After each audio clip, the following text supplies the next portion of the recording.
Welcome back my YouTube channel Old Car Stories, where we journey through time one classic ride at a time. Today, we're going back to the early 1950s to revisit a car that marked the beginning of a new chapter for one of America's most storied automakers. This car, 1951 Packard 200 Deluxe. The year 1951 was an important turning point for Packard. After surviving the war years and a tough post-war market, the company knew it needed to update its lineup to remain competitive. That's where the new Packard 200 came in. It was designed to be the entry-level model of the Packard range, offering a balance of affordability and the signature elegance Packard was known for. The 200 Deluxe, specifically, was a step above the base 200. While still positioned as a lower-tier Packard, it offered more in the way of trim, detail, and interior features. This made it especially appealing to buyers who wanted a taste of Packard luxury without paying the higher price tags of the 300 or the prestigious Patrician. The styling of the 1951 Packard was all new that year. It was the first full redesign since before the war, featuring what Packard called the high pockets design, smooth, flowing lines, and a rounded, upright front end. It also introduced the tall, vertical grille that would become a hallmark of early 50s Packards. Under the hood, the Packard 200 Deluxe came with a 288 cubic inch straight-eight engine. It wasn't a V8. Those would come later, but the straight-eight was smooth, reliable, and surprisingly refined. It produced around 135 horsepower, which was enough to move this full-size sedan at a respectable pace for the time. Packard offered a 3-speed manual transmission as standard, but many 200 Deluxe models were ordered with the optional Ultramatic automatic transmission. Developed in-house by Packard, the Ultramatic was one of the first fully automatic transmissions offered by an independent American automaker.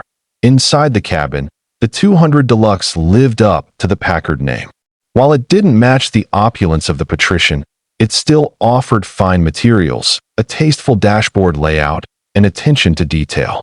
The seats were wide and comfortable, and the dashboard featured Packard's classic symmetrical design, with round gauges and chrome accents. One of the most charming details of the 1951 Packard was its hood ornament, a sleek, winged figure known as the pelican or cormorant. It was a symbol of prestige and elegance, and when you saw one coming down the road, you knew it was something special. Packard built the 200 Deluxe to attract a broader range of customers. Post-war America was booming, and people wanted modern, stylish cars that reflected their success. The 200 Deluxe gave them that, without stretching the family budget too far in terms of performance. The car was no speed demon, but it wasn't meant to be. It was built for smooth cruising, quiet comfort, and reliable service. This was a car for the family man, the small-town doctor, or the middle-class businessman who wanted to arrive in style. The 1951 Packard lineup marked a moment of reinvention.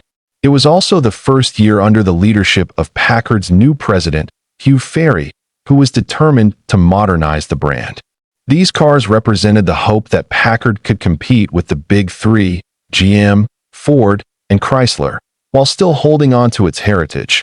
Packard sold over 100,000 cars in 1951, making it one of the better years in the company's later history.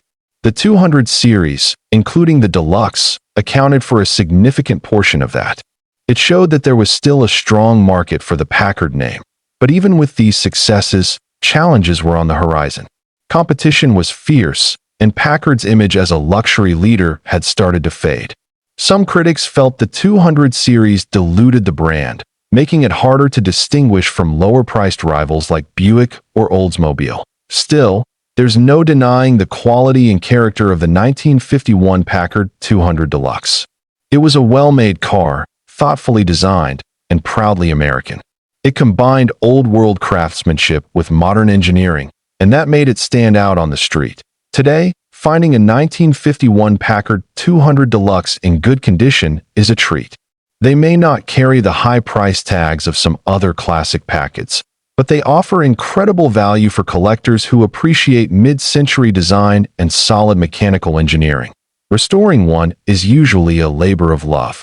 The straight-eight engines are known for their longevity, and the bodies, especially when rust-free, are a great canvas for restoration.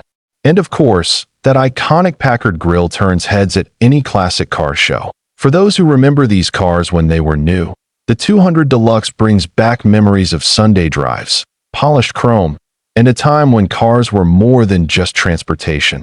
They were a statement of pride. Thanks for joining us for this ride down memory lane with the 1951 Packard 200 Deluxe. If you enjoyed this story, be sure to like the video, subscribe to Old Car Stories, and let us know in the comments if you've ever seen or owned a Packard. We've got more classic tales coming your way, so stay tuned. And as always, keep the wheels turning.